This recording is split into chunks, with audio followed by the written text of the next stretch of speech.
जय भारत, जय हिंद, वंदे मातरम। साथियों, स्वागत है आपका हमारी रोजाना 10 मिनट 50% की सीरीज की इस क्लास में। हम पढ़ रहे थे दोस्तों राजस्थान सामान्य ज्ञान तथा राजस्थान जीके, और उसमें चल रहा था अपना इतिहास वाला टॉपिक। तो चलिए स्टार्ट करते हैं अपनी आज की क्लास। पहला प्रश्न आपकी स्क्रीन पे, निम्नलिखित में से किस प्रतिहार राजा ने आदि वराह की उपाधि ग्रहण की? तो वो थे दोस्तों आपके मिहिर वॉज। फिर नेक्स्ट क्वेश्चन, गुर्जर प्रतिहार वंश के किस शासक ने अपनी राजधानी मंडोर से मेड़ता स्थानांतरित की थी? तो वो थे दोस्तों नागभट्ट। फिर नेक्स्ट क्वेश्चन, निम्नलिखित प्रतिहार शासकों में से किसने मंडोर को बदलकर मेड़ता को राजधानी बनाया? तो वो थे दोस्तों नागभट्ट प्रथम। फिर नेक्स्ट क्वेश्चन, भोज या मिहिर भोज किस वंश का शासक था? ये जो है दोस्तों गुर्जर प्रतिहार वंश का शासक था। प्रतिहार शासक जिसने सर्वप्रथम जालोर को अपनी राजधानी बनाया वह था, तो वो था दोस्तों नागभट्ट प्रथम। फिर नेक्स्ट क्वेश्चन, किस गुर्जर प्रतिहार शासक ने अपनी राजधानी मेड़ता बनाई? तो वो नागभट्ट प्रथम थे। फिर नेक्स्ट क्वेश्चन, प्रतिहार वंश की मंडोर शाखा के किस शासक ने अपनी राजधानी मंडोर से मेड़ता स्थानांतरित की थी? वो नागभट्ट प्रथम थे। निम्नलिखित में से किन अभिलेखों में प्रतिहारों को गुर्जर कहा गया है? तो वो अभिलेख कौन कौन से? तो देखिए, नीलगुंड, देवली, राधनपुर और कराड़, इन सभी अभिलेखों में जो है इनको गुर्जर कहा गया है। फिर नेक्स्ट क्वेश्चन, निम्नांकित में से किस विदेशी यात्री ने गुर्जर प्रतिहार राजवंश की सैन्य शक्ति एवं समृद्धि का उल्लेख किया है? वो है दोस्तों सुलेमान, अरब यात्री था ये। कन्नौज पर अधिकार हेतु चले त्रिपक्षीय युद्ध में राजपूताना के किस वंश के शासकों ने भाग लिया? तो उसमें लिया था दोस्तों गुर्जर प्रतिहारों ने। फिर नेक्स्ट क्वेश्चन, आबानेरी तथा राजौरगढ़ के कलात्मक वैभव किस काल के हैं? तो वो गुर्जर प्रतिहार काल के हैं। फिर नेक्स्ट क्वेश्चन, गुर्जर प्रतिहारों की राजधानी कौन सी थी? तो पीलो मोलो, जिसे हम भीलमाल भी कहते हैं, वो इनकी राजधानी थी। जैन मंदिर की स्थापना का उल्लेख करने वाला प्रतिहार अभिलेख कौन सा है? तो वो है दोस्तों आपका गठियाला अभिलेख।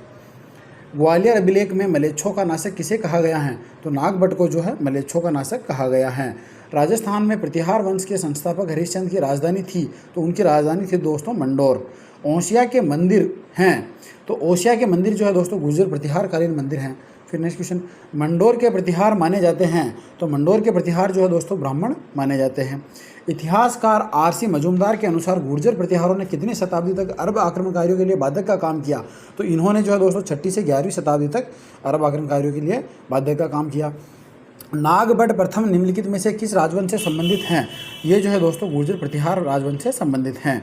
ओसिया में महावीर स्वामी को समर्पित जैन मंदिर का निर्माण किस राजा के काल में हुआ? ये हुआ था दोस्तों वत्सराज प्रतिहार के समय में। मंडोर के प्रतिहार वंश से संबंधित प्रारंभिक शासक का नाम था? तो इनका प्रारंभिक शासक का नाम था दोस्तों नागभट्ट प्रथम। फिर नेक्स्ट क्वेश्चन, किस राजा के वंशज गुर्जर प्रतिहार कहे जाने लगे? तो वो थे दोस्तों नागभट्ट द्वितीय। फिर नेक्स्ट क्वेश्चन, निम्नलिखित में से कौन सा शासक गुर्जर प्रतिहार राजवंश से संबंधित नहीं था? तो वो है दोस्तों इनमें से देखा जाए तो भरतभट्ट हो जाएगा। फिर नेक्स्ट, जोधपुर के निकट ओसिया में स्थित मंदिर समूह किस राजवंश की देन है? तो ये जो है दोस्तों प्रतिहार राजवंश की देन है। फिर नेक्स्ट क्वेश्चन, 1018 ईस्वी में महमूद गजनवी के आक्रमण के समय गुर्जर वंश का राजा कौन था? तो उस समय जो है दोस्तों राज्यपाल जो है राजा था। गुर्जर प्रतिहार वंश के किस राजा के समय 915 ईस्वी में अरब यात्री अल मसूदी ने भारत की यात्रा की थी? तो ये की थी दोस्तों महिपाल प्रथम के समय में। गुर्जर प्रतिहार वंश के राजा महेंद्रपाल प्रथम का दरबारी कवि जिसने कर्पूर मंजरी, काव्य मीमांसा, प्रबंध कोश, हरविलास, बाल रामायण आदि ग्रंथों की रचना की वह था? तो वो था दोस्तों राजशेखर। फिर नेक्स्ट क्वेश्चन, निम्नलिखित में से कौन सा शासक जालोर के चौहान वंश से संबंधित नहीं था? तो जो नहीं था वो बताना है, तो देखिए वत्सराज जो है इनमें से हो जाएगा।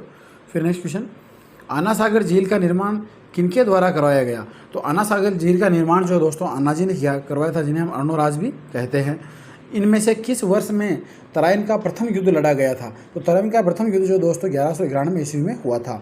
सुल्तान मोहम्मद गोरी को वर्ष 1991 में किसने पराजित किया, लेकिन वर्ष 1992 में वह उससे हार गया? वो थे दोस्तों अपने पृथ्वीराज तृतीय। पृथ्वीराज चौहान का दरबारी कवि कौन था? तो चंद्रबरदाई जो है पृथ्वीराज चौहान के दरबारी कवि थे। हमीर रासो के अनुसार रणथंबोर किले का प्रारंभिक नाम क्या था? तो रणथंबोर के प्रारंभिक नाम था दोस्तों रणस्तंभपुर। किस रणथंबोर शासक ने दिल्ली सल्तनत के जलालुद्दीन खिलजी को परास्त किया था, लेकिन अंततः 1301 ईस्वी में उन्हें अलाउद्दीन खिलजी से पराजित होना पड़ा? तो वो थे दोस्तों हमीरदेव चौहान। फिर नेक्स्ट क्वेश्चन, अजमेर स्थित ख्वाजा साहब की दरगाह में स्थित बड़ी देग किस मुगल सम्राट द्वारा भेंट की गई? तो बड़ी देग जो है दोस्तों अकबर ने भेंट की थी। नौलखा दरवाज़ा निम्नलिखित में से राजस्थान के किस किले का भाग है? तो नौलखा दरवाज़ा जो है दोस्तों रणथंबोर का भाग है। पृथ्वीराज विजय के लेखक थे? तो जयानक जो है पृथ्वीराज विजय के लेखक हैं।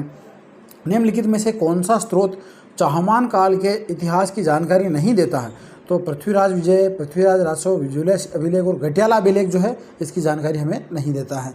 अलाउद्दीन खिलजी के रणथंभौर पर आक्रमण के समय वहाँ का शासक कौन था? तो मीर देव जो है उस समय शासक थे। निम्नलिखित में से कौन सा कथन असत्य है? अब जो गलत है वो बताना है। सपादलक्ष चौहानों का मूल स्थान माना जाता है, बिल्कुल सही है। विग्रहराज चतुर्थ ने तारागढ़ का निर्माण करवाया था, ये गलत हो जाएगा, तो ऑप्शन नंबर बी जो है सही हो जाएगा। ललित विग्रहराज का लेखक कौन था? तो ललित विग्रहराज का लेखक जो है दोस्तों सोमदेव थे। निम्नलिखित में से गलत युग्म की पहचान कीजिए। अब इनमें से जो गलत है वो बताना है। वंश भास्कर, हेमरत्न गलत हो गया, तो ऑप्शन नंबर ए ही जो है सही हो जाएगा। प्रथम खिलजी सुल्तान जिसने रणथंभौर दुर्ग पर आक्रमण किया वह था, तो वो था दोस्तों जलालुद्दीन खिलजी। पृथ्वीराज तृतीय और मोहम्मद गोरी के मध्य कितने युद्ध लड़े गए? तो इन दोनों के मध्य जो है दोस्तों इतिहास में 2 युद्ध लड़े गए थे। रणथंभौर के शासक हमीर देव चौहान की किस वर्ष दिल्ली के सुल्तान जलालुद्दीन खिलजी की सेना के साथ प्रथम बार मुठभेड़ हुई? तो प्रथम बार जो है 1290 ईस्वी में मुठभेड़ हुई थी। बिजोरिया शिलालेख किस चौहान नरेश के काल का है? तो ये जो है दोस्तों सोमेश्वर के काल का है। तराइन का युद्ध मतलब अर्थात 1191 में मतलब प्रथम हो गया, किसने जीता था? तो ये जीता था दोस्तों पृथ्वीराज चौहान तृतीय ने। कवि बांधव की उपाधि किस चौहान शासक को प्राप्त थी? तो ये था दोस्तों विग्रहराज चतुर्थ। ललित विग्रहराज का रचयिता सोमदेव किस चौहान शासक के दरबार में था? तो ये थे दोस्तों विग्रहराज चतुर्थ के दरबार में। 1300 ईस्वी में रणथंभौर पर आक्रमण के दौरान अलाउद्दीन खिलजी का कौन सा सेनानायक मारा गया था? तो वो थे दोस्तों नुसरत खां। फिर नेक्स्ट क्वेश्चन, रणथंभौर की विजय के उपरांत अलाउद्दीन खिलजी ने इस दुर्ग को किसके अधिकार में सौंपा था? तो उल्लू खां के अधिकार में जो है इसको सौंपा था। तो ये थी दोस्तों अपनी रोजाना 10 मिनट 50 की सीरीज की आज की क्लास। आशा करता हूँ आपको क्लास पसंद आई होगी।